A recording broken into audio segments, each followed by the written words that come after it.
ሰላም ጤና ይስጥልኝ ውድ የንባብ ስፖርት ቤተሰቦች፣ ዛሬ አፕሪል 4 2026 በተደረጉ በአንድ በኩል በእንግሊዝ የኤፍኤ ካፕ ሩብ ፍጻሜ ማንቸስተር ሲቲ ሊቨርፑልን ኩፍኛ የቀጣበት ያልተጠበቀ ውጤት እናያለን። በሌላ በኩል ደግሞ በላሊጋው ሪያል ማድሪድ በማዮርካ እጅ የወደቀበትን ታሪክ እንመረምራለን። ከታክቲክ ትንታኔ እስከ ተጫዋቾች ብቃት ሁሉንም ዝርዝር መረጃዎችን ይዘንላችሁ ቀርበናል። አብራችሁን ቆዩ። ወደ ኢቲሃድ ስቴዲየም ስንጓዝ ሲቲዎች ያለው ዋና አሰልጣኛቸው ፔፕ ጋርዲዮላ ወደ ሜዳ ቢገቡም በምክትል አሰልጣኙ ፔፕ ሊንደርስ መሪነት እጅግ አስፈሪ ሆነው ነበር የታዩት። ሲቲዎች 4-2-3-1 አሰላለፍ በመሃል ሜዳው ሮድሪን እና ሲልቫን የጨዋታው ሞተር አድርገው ሲጠቀሙ፣ በክንፍ በኩል አንቷን ሴሜንዮ እና ጀሬሚ ዶኩ የሊቨርፑል ተከላካዮች ክፉኛ ፈትነዋል። ሊቨርፑል በአንጻሩ በአርኔ ስሎት መሪነት 4-2-2-2 ቢመርጥም በመሃል ሜዳ ላይ ለሲቲ አማካዮች የሰጡት ሰፊ ቦታ ውድ ዋጋ አስከፍሏቸዋል። የጎል ማዕበሉ የጀመረው በ39ኛው ደቂቃ ላይ ነበር። በሊቨርፑል አለቃ ቨርጂል ቫን ዳይክ ኦሬሊ ላይ የመከላከል ስህተት የተገኘው ፔናልቲ ኤርሊንግ ሃላንድ በልበ ሙሉነት መረብ ላይ ሲያሳርፈው ሲቲዎች የማጥቃት ፍጥነታቸው ጨመሩ። በመጀመሪያው አጋማሽ ጭማሪ ደቂቃ ላይ ሃላንድ ሁለተኛ ጎሉን አከለ።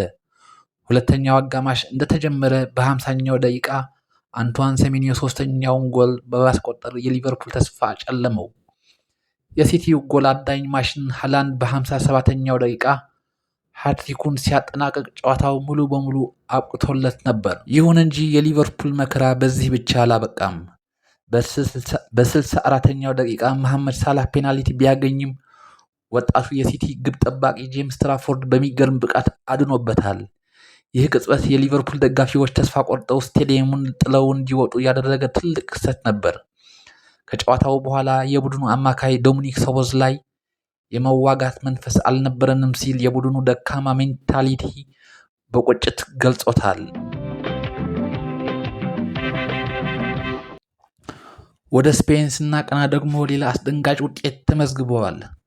ወደ ሁለተኛ ዲቪዥን የመውረድ አደጋ የተጋረጠበት ማዮርካዎች በ42ኛ ደቂቃ በማኑ ሞርላኔስ ጎል መሪነቱ ቢይዝም ሪያል ማድሪድ እስከ መጨረሻው ሰዓት ድረስ ታግሎ በ88ኛው ደቂቃ ከረጅም ጉዳት የተመለሰው ኤደር ሚሊታው አቻ የሚያደርግ ጎል ሲያስቆጥር ማድሪዶች ነጥብ ያተረፉ መስሏቸው ነበር።